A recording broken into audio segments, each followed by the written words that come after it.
Passons maintenant à l'avertissement urgent concernant les dangers possibles de l'intelligence artificielle. Les meilleurs experts et responsables du domaine affirment que cela représente un risque d'extinction, en le comparant aux pandémies et à la guerre nucléaire. Avez-vous déjà regardé le ciel nocturne et vous êtes interrogé sur les mystères de l'univers? Et si je vous disais que les réponses à ces mystères pourraient être trouvées à l'intersection de l'intelligence artificielle et des ordinateurs quantiques? C'est une pensée captivante, n'est-ce pas? La combinaison de ces deux technologies innovantes a le potentiel de transformer notre monde de manière inimaginable. Mais un grand pouvoir implique de grandes responsabilités. Imaginons un scénario intrigant, le gouvernement des États-Unis force l'arrêt du développement des ordinateurs quantiques en raison d'un événement alarmant. Google atteint la suprématie quantique en surpassant un supercalculateur standard sur une question spécifique. Michio Kaku met en garde contre les dangers de la fusion des ordinateurs quantiques et de l'intelligence artificielle, soulignant le manque de conscience morale des chatbots quantiques. L'intervention des politiques déclenche un désastre. Que s'est-il passé pour justifier cette réponse dramatique? Dans notre quête pour comprendre les ordinateurs quantiques, nous avons découvert qu'ils fonctionnent selon les principes de la mécanique quantique. Ils utilisent des qubits quantiques au lieu de bits, ce qui leur permet d'être dans plusieurs états simultanément grâce à la superposition. Cette propriété leur donne un grand pouvoir pour explorer plusieurs possibilités en même temps. L'histoire des ordinateurs quantiques remonte aux années 1980, lorsque Richard Feynman a proposé le concept d'informatique quantique. Même si cela a suscité l'intérêt, c'est dans les années 1990 que des avancées significatives ont été réalisées dans ce domaine. En 1994, Peter Shor a présenté un algorithme révolutionnaire pour les ordinateurs quantiques, capable de factoriser de grands nombres, remettant en question les méthodes de chiffrement modernes. Cela a suscité un engouement dans le domaine des ordinateurs quantiques au cours des décennies suivantes. Les chercheurs ont exploré différentes approches et démontré la faisabilité de l'informatique quantique utilisant la résonance magnétique nucléaire. Les progrès dans le développement des systèmes de qubits ont permis de construire des ordinateurs quantiques plus complexes, libérant ainsi leur potentiel de calcul et de simulation sophistiquée. En 2013, Google et la NASA ont collaboré au développement de l'ordinateur quantique DOF2, mais le projet a été menacé par la fermeture imminente du gouvernement. Cela a créé une course contre la montre pour assurer l'avenir du projet. Google s'est retrouvé dans une situation perplexe après la fermeture de son laboratoire d'intelligence artificielle quantique. Bien qu'ils aient accès à un ordinateur quantique fonctionnel, ils sont restés silencieux sur ces opérations jusqu'à ce que la situation soit complètement résolue. La fermeture du gouvernement a affecté les progrès et rendu le travail des chercheurs plus difficile. En 2019, Google a réalisé une avancée majeure en atteignant la suprématie quantique. Grâce à leur processeur quantique Sycamore, ils ont réussi à résoudre un problème mathématique complexe, démontrant ainsi l'énorme potentiel des ordinateurs quantiques dans des tâches spécifiques.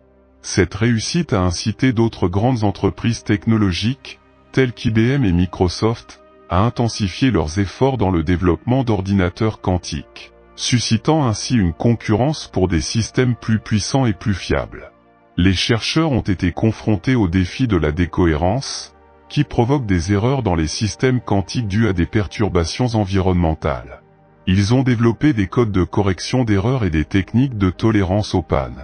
En 2020, IBM a présenté le système IBM Q1, le premier ordinateur quantique entièrement intégré conçu pour un usage commercial, marquant une étape importante vers l'accessibilité et la praticité des ordinateurs quantiques. La croissance de l'informatique quantique a attiré des financements et la création de centres de recherche et de laboratoires quantiques, favorisant les collaborations entre le monde universitaire, l'industrie et les agences gouvernementales.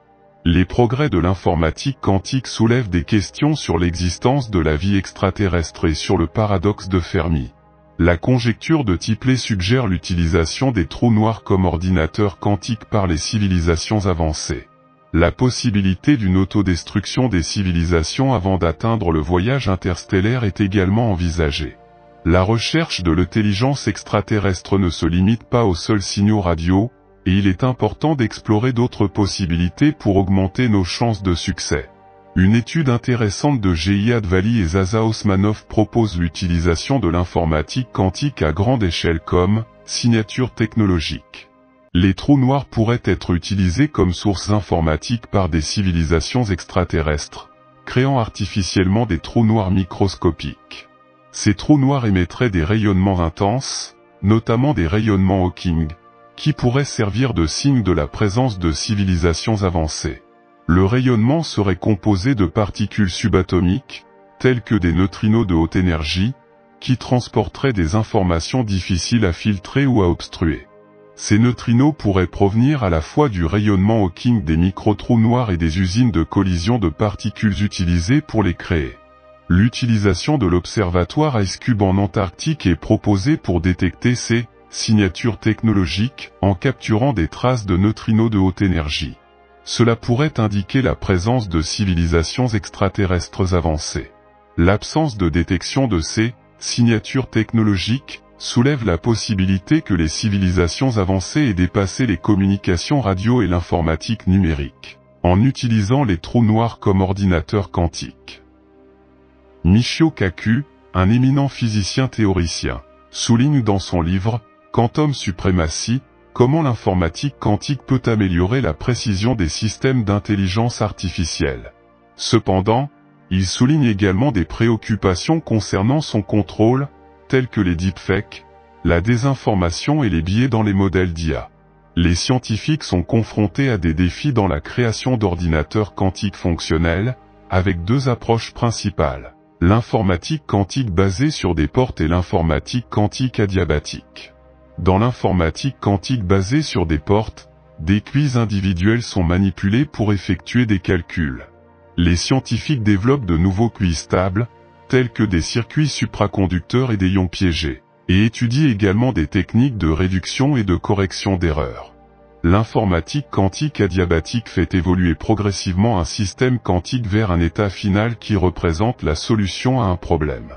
Des phénomènes tels que le recuit quantique sont utilisés pour optimiser des problèmes complexes.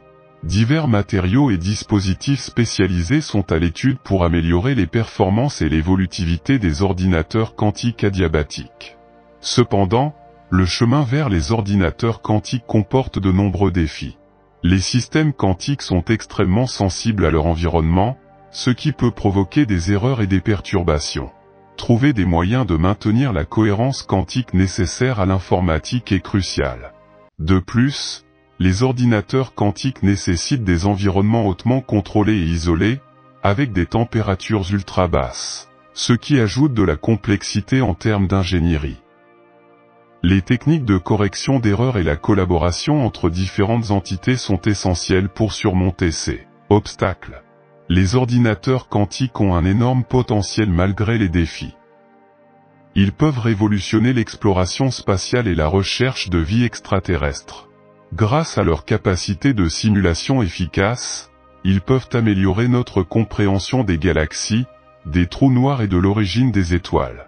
Ils peuvent également optimiser les trajectoires des engins spatiaux, permettant ainsi des missions plus précises et plus rentables. De plus, les ordinateurs quantiques peuvent traiter rapidement de grandes quantités de données astronomiques, ce qui facilite la découverte de modèles et d'anomalies dans le cosmos. Un autre aspect important est la sécurité des communications dans les missions spatiales, où les ordinateurs quantiques offrent des avantages significatifs. Grâce à la cryptographie quantique, ils peuvent garantir des canaux de communication sécurisés et générer des clés de cryptage incassables.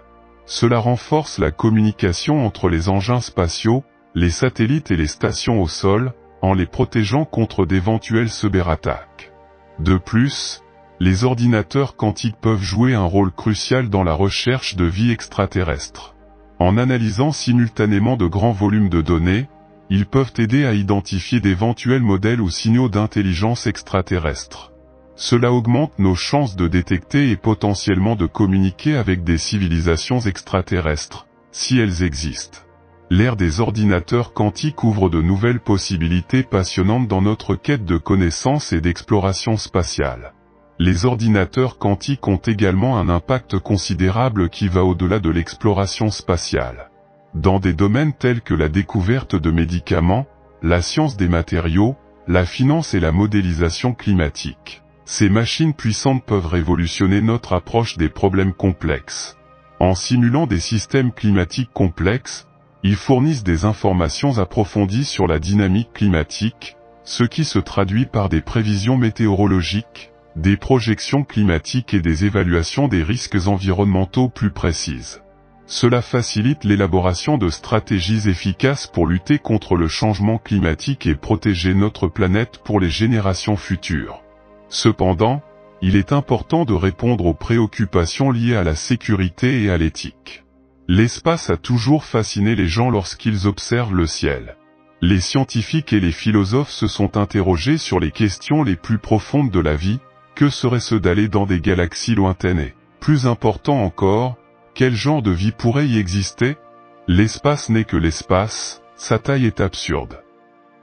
Il faudrait des années pour atteindre notre étoile voisine la plus proche, même si nous pouvions voyager à la vitesse limite de l'univers. Nous disposons au moins de science-fiction comme Star Trek pour tester l'imagination humaine, même si nous n'avons pas encore trouvé de réponse à ces problèmes. Mais aujourd'hui, grâce au système d'alerte de la NASA, la limite finale pourrait être à notre portée. Puisque rien ne peut se déplacer plus vite que la vitesse de la lumière, c'est la vitesse la plus rapide jamais atteinte. La lumière peut atteindre la Lune depuis la Terre en un peu plus d'une seconde grâce à sa vitesse de 300 000 km par seconde. En moins d'un clin d'œil, la lumière peut voyager de Los Angeles à New York. Proxima Centauri est l'étoile la plus proche de la Terre, séparée de 4,25 années-lumière. La sonde solaire Parker, actuellement en orbite, est le vaisseau spatial le plus rapide et atteint une vitesse maximale de 450 000 mètres par heure. À cette vitesse, vous pourriez vous rendre de Los Angeles à New York en seulement 20 secondes. Mais il faudrait environ 6633 ans à la sonde solaire pour atteindre le système solaire voisin le plus proche de la Terre. Pourquoi ne pouvons-nous pas utiliser des fusées conventionnelles? Les fusées conventionnelles sont inefficaces car trop lentes pour voyager entre les étoiles. Les distances dans l'espace sont énormes et les fusées conventionnelles ne peuvent pas atteindre des vitesses suffisamment élevées pour permettre un voyage interstellaire pratique. Les engins spatiaux, comme les navettes spatiales et les sondes voyagées, sont limités par leur vitesse actuelle, qui est très lente par rapport à celle nécessaire pour atteindre d'autres étoiles. Même la sonde New Horizons, qui s'est rendue sur Pluton, mettrait des dizaines de milliers d'années pour atteindre le système Alpha Centauri si elle était pointée dans cette direction. Les voyages plus rapides que la lumière, qui seraient nécessaires pour faciliter les voyages interstellaires, ne sont actuellement possibles que dans la science-fiction avec des concepts tels que les trous de verre et la technologie de distorsion. Les scénaristes de Star Trek ont rencontré des problèmes pour développer la série en raison de sa nature d'opéra spatial. Ils voulaient éviter de rendre la série ennuyeuse ou conventionnelle. Ils devaient donc trouver une manière dramatique de transporter les personnages à travers l'univers tout en conservant une certaine fidélité à la physique. Le plus grand défi était l'énorme distance entre les galaxies, qui, même à la vitesse de la lumière, prendrait des centaines, voire des milliers d'années à parcourir. La solution est venue avec l'introduction de la vitesse de distorsion, qui permettait des déplacements plus rapides que la lumière. Pour justifier cela, la troisième loi du mouvement de Newton a été utilisée, selon laquelle il y a une réaction égale et opposée à chaque action. Cette loi expliquait comment un navire pouvait se déplacer à des vitesses aussi extrêmes. Lorsque vous accélérez dans une voiture ou volez dans un avion, vous faites l'expérience de la troisième loi du mouvement de Newton. Vous ressentez une pression sur votre siège lorsque le véhicule bouge et vous pousse contre le siège. Ceci est similaire à ce qui se passe sur le vaisseau Enterprise de Star Trek. Cependant, si le navire se déplaçait à une vitesse proche de la lumière, les personnes à bord seraient écrasées en raison de la différence de masse entre elles et le navire. Pour résoudre ce problème, nous nous tournons vers les théories d'Einstein sur l'espace et le temps, qui nous permettent de surmonter les limitations de la vitesse de la lumière. Selon Einstein, La vitesse de la lumière est constante pour tous les observateurs et le temps est relatif, ce qui signifie qu'il ralentit à mesure que l'on s'approche de la vitesse de la lumière. Cela a été démontré par des expériences avec des horloges atomiques sur des fusées rapides.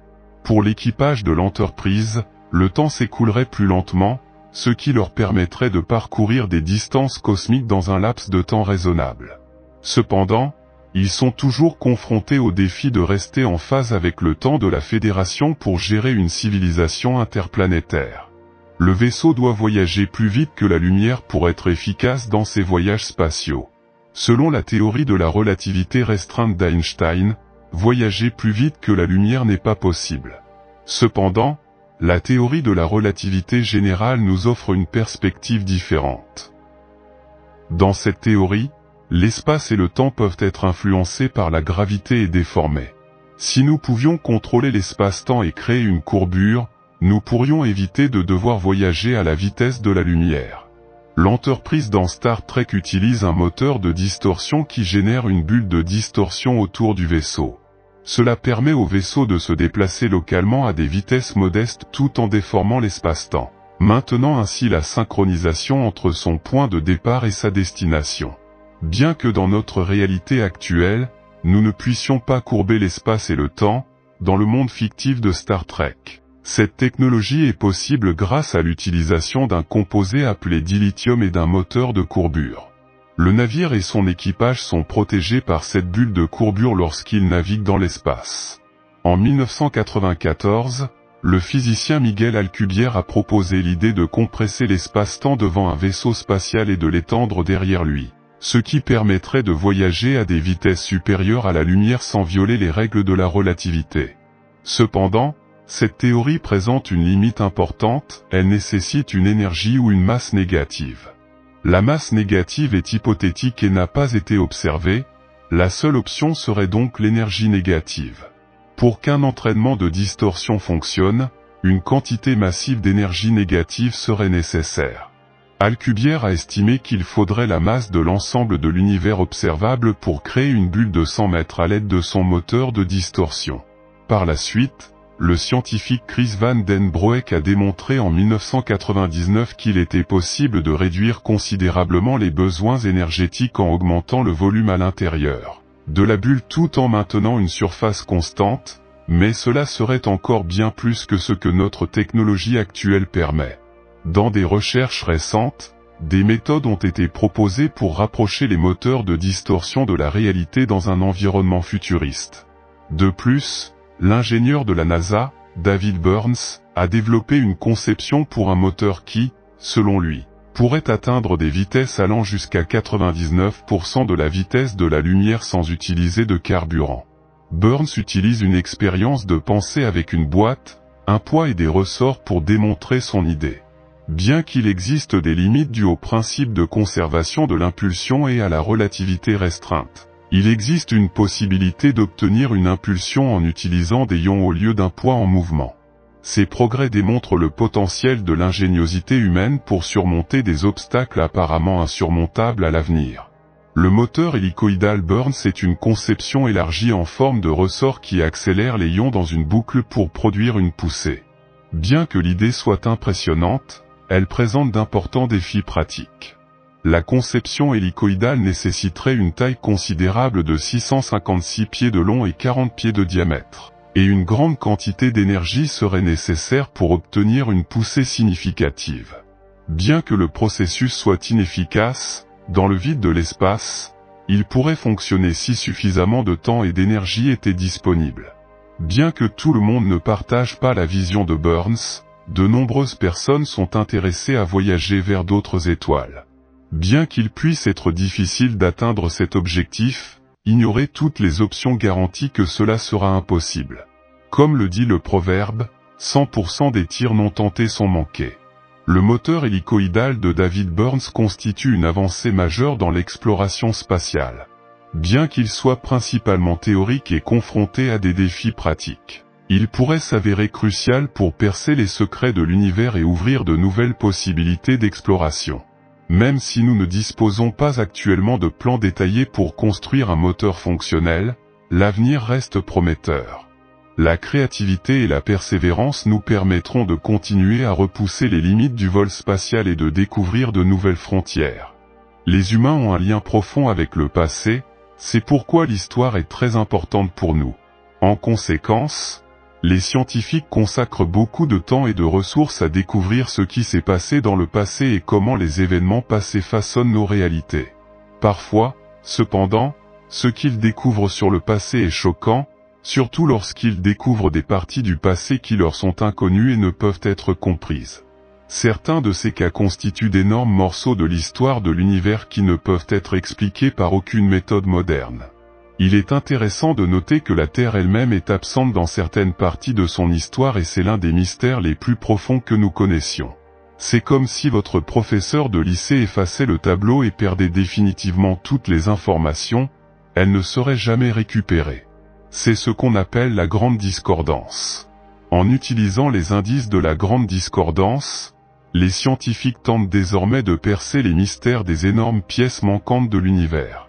Le TY ou GU est un intervalle de temps dans les archives géologiques qui s'étend entre 100 millions et 1 milliard d'années et que l'on retrouve dans diverses sections rocheuses du monde entier. Ce qui s'est passé, c'est que les chercheurs ont découvert des preuves chimiques dans les roches indiquant que le GU s'est formé vers la fin de la période précambrienne, il y a entre 850 et 680 millions d'années. À une échelle beaucoup plus grande, le point froid du fond diffus cosmologique ou CMB constitue une énorme lacune dans l'histoire de l'univers que les scientifiques tentent d'expliquer à l'aide de différentes théories intéressantes. Des événements marquants dans le temps et dans l'espace laissent des marques indélébiles sur l'univers.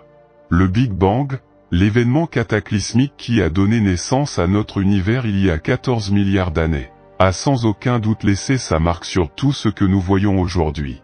Cependant, l'empreinte la plus durable est le CMB, le rayonnement micro-ondes primordial qui remplit l'univers. Notre univers nouveau-né était un plasma chaud et dense rempli de noyaux, d'électrons et de photons. Après plusieurs centaines de milliers d'années, l'univers s'est refroidi et des atomes neutres, comme l'hydrogène, ont commencé à se former, permettant à la lumière de se propager. Cela a donné naissance au CMB, qui s'est refroidi et s'est étendu jusqu'à une longueur d'onde micro-ondes de 2,7 Kelvin. Bien qu'il semble uniforme, il existe de petites variations de température dans le CMB, qui sont le résultat des premières fluctuations de la densité quantique dans l'univers. Ces variations expliquent pourquoi certaines régions de l'univers sont plus densément peuplées que d'autres. L'univers possède des régions densément peuplées qui affectent le redshift de la lumière qui les traverse, tandis que les régions moins denses affectent le blue shift. Cela se reflète dans la variation de température dans le CMB, qui nous aide à comprendre la structure à grande échelle de l'univers. Il existe deux types d'effets Sachs-Wolfe, l'effet ordinaire et l'effet intégré. Les fluctuations du CMB soutiennent la théorie de l'inflation cosmique et nous permettent de calculer la quantité de matière noire et d'énergie dans l'univers. Le CMB a fourni aux scientifiques de nombreuses données depuis qu'il a été prédit dans les années 1940 et détecté expérimentalement en 1964. Cependant, il a également révélé des mystères et des anomalies déroutantes, comme une divergence significative dans le CMB observé dans les deux hémisphères opposés de la planète. Chérie. Le mystère le plus intrigant concerne un point vaste et exceptionnellement froid dans le rayonnement de fond des micro-ondes qui s'étend sur plus d'1 milliard d'années-lumière. Le point froid CMB est une zone froide et anormale dans le rayonnement de fond des micro-ondes qui a été détecté pour la première fois par la sonde Wilkinson Microwave Isotropy de la NASA, puis confirmé par le satellite Planck de l'Agence spatiale européenne. Bien que l'on pense que cela ait été causé par des fluctuations de densité primordiale, cela est peu probable car il fait beaucoup plus froid que ce que l'on pourrait attendre d'une distribution gaussienne. Les chercheurs ont proposé diverses théories pour expliquer son origine, notamment la présence d'un supervide cosmique entre nous et le point froid. Les galaxies ont moins de densité de matière dans les vides cosmiques, tandis que les superamas contiennent plus de galaxies que la moyenne. Il a été proposé qu'un supervide, en direction du point froid du rayonnement de fond cosmique pourrait expliquer ce phénomène. Certains scientifiques ont affirmé avoir découvert une telle lacune, mais des études ultérieures ont exclu son existence. D'autres recherches suggèrent qu'un vide suffisamment massif pour expliquer le point froid serait une anomalie dans le modèle standard de cosmologie. Une équipe d'astronomes a identifié une grande structure unique dans la région mesurant 1,8 milliard d'années-lumière.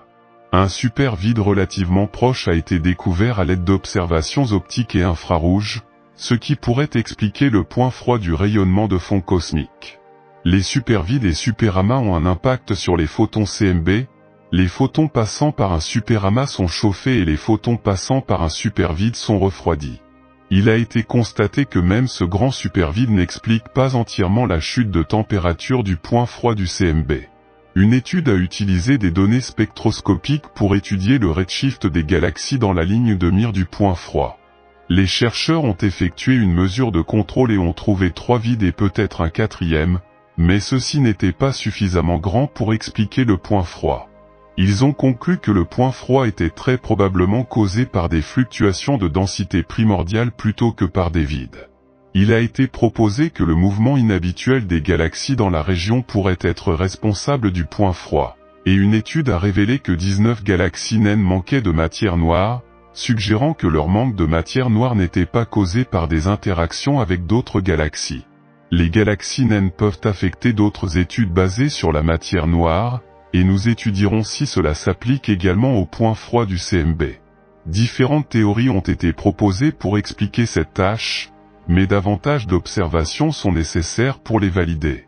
Les observations cosmologiques, telles que les supernovas de type 1A et les oscillations acoustiques des baryons, doivent être prises en compte pour soutenir toute solution viable. Certaines études remettent en question nos hypothèses actuelles sur la théorie de l'inflation et l'univers plat. Des recherches supplémentaires sont donc nécessaires pour comprendre ces résultats. Il a été proposé que le point froid du CMB pourrait être la preuve d'une collision entre des univers parallèles, selon la théorie du multivers. Cependant, des preuves supplémentaires et une cohérence avec d'autres observations cosmologiques sont nécessaires pour étayer cette affirmation. Les découvertes les plus récentes de l'équipe Planck n'ont ni confirmé ni infirmé cette possibilité. Pour améliorer notre compréhension de phénomènes inhabituels comme le point froid, nous avons besoin de nouvelles données provenant de télescopes sensibles et d'une meilleure compréhension de l'énergie noire et de la façon dont elle affecte l'évolution de notre univers. Les scientifiques ont confirmé l'existence d'un grand vide appelé supervide d'Eridanu dans la toile cosmique, en utilisant les données de l'étude sur l'énergie noire. Ce vide pourrait être une cause possible du point froid, une anomalie dans le fond diffus cosmologique. La toile cosmique est composée de galaxies, d'amas et de superamas qui sont attirés gravitationnellement et accélérés en raison de l'énergie sombre. Le supervide est une structure en forme de cigare qui mesure environ 1,8 milliard d'années-lumière et contient environ 30% de matière en moins que la région galactique environnante. Les scientifiques ont créé une carte de la matière noire dans la même direction que le point froid du CMB en utilisant une lentille gravitationnelle efficace, qui déforme la lumière en raison de l'influence gravitationnelle de la matière noire invisible. Cette carte est la plus grande jamais créée et cartographie la matière noire dans plus d'un quart de l'hémisphère sud. Les scientifiques ont découvert une sous-densité invisible de matière noire correspondant à la sous-densité des galaxies dans la région des points froids. Un groupe de 300 scientifiques provenant de 25 institutions et de 7 pays travaillent ensemble pour comprendre l'énergie noire et son impact sur l'accélération de l'univers. Ils utilisent le Dark Energy Survey, qui utilise un appareil photo numérique de 570 mégapixels appelé des caméras pour documenter des centaines de millions de galaxies, de supernovas et de modèles dans la toile cosmique. Le laboratoire américain Fermi National Accelerator a supervisé la conception de la chambre. Depuis 15 ans, les scientifiques étudient comment les vides dans l'univers affectent l'accélération de l'univers. Les forces gravitationnelles et l'expansion de l'univers entrent en compétition, creusant certains écarts entre les amas galactiques. Les photons subissent un effet Sachs-Wolf intégré, ce qui indique qu'il y a une perte nette d'énergie lors de leur voyage dans le vide. Cet effet est connu sous le nom de redshift gravitationnel. Bien que la nouvelle découverte confirme que le supervide d'Eridanius est massif, elle n'explique pas l'écart entre les prédictions du modèle cosmologique standard actuel utilisé pour prédire le comportement de l'énergie noire, connu sous le nom de modèle lambda Cold Dark Matter, et le changement observé dans température dans le point froid, ce qui peut être attribué à l'effet du supervide sur les photons CMB. La coïncidence de ces deux structures individuellement rares dans la toile cosmique et dans le CMB est insuffisante pour prouver la causalité selon une norme scientifique. Mais elle est suffisamment nouvelle dans la longue histoire du problème des points froids du CMB. En résumé, il y a deux manières d'aborder ce problème, soit le modèle lambda CDM est correct et le point froid du CMB est une anomalie extrême qui se produit simplement devant un supervide massif, soit le modèle lambda CDM est incorrect et le système SAXS intégré l'effet Wolf est plus fort dans les supergaps que prévu. Des efforts mondiaux sont en cours pour mieux comprendre l'énergie noire et son rôle dans l'accélération de l'univers. Les scientifiques utilisent des outils tels que le Dark Energy Survey pour documenter des centaines de millions de galaxies, de supernovas et de modèles dans la toile cosmique. De plus, ils étudient les supervides et l'âge des ténèbres pour mieux comprendre comment les premières galaxies se sont formées. Certaines preuves suggèrent que l'énergie noire pourrait avoir une plus grande influence sur l'univers et que l'expansion cosmique s'accélère, soulevant des questions sur notre compréhension de cette force fondamentale. L'hydrogène neutre émet un rayonnement d'une longueur d'onde de 20 à 21 cm, mais à mesure que l'univers s'est étendu au cours des 12 derniers milliards d'années, ces longueurs d'onde se sont également étirées. Selon les auteurs de la nouvelle étude, la longueur d'onde de l'hydrogène neutre a été étendue à environ 2 mètres, et c'est le signal qu'ils recherchent en utilisant le MWA. Le problème est que de nombreuses sources, artificielles et célestes, émettent la même longueur d'onde, et que toutes ces autres sources sont plusieurs ordres de grandeur plus puissantes que le signal qu'elles tentent de détecter. Même un signal radio FM réfléchi par un avion survolant le télescope suffit à contaminer les données. Les scientifiques ont développé un ensemble d'équations pour identifier et éliminer les contaminants présents dans leurs observations. Les chercheurs ont déterminé que chaque trace d'émission sur 2 mètres trouvée provenait d'un endroit autre que l'hydrogène neutre qu'ils recherchaient. Après avoir pris plus de 1200 instantanés du ciel par onde radio, bien que le signal atomique attendu n'ait pas été découvert, la nouvelle recherche réduit la portée des futures recherches sur l'hydrogène neutre. Selon les chercheurs, ces résultats démontrent clairement que les expériences MWA mènent cette recherche dans la bonne direction. Avec davantage de recherche, les derniers vestiges des âges sombres cosmiques pourraient être découverts. Que pensez-vous de l'origine de l'univers? Partagez vos pensées dans la section des commentaires ci-dessous.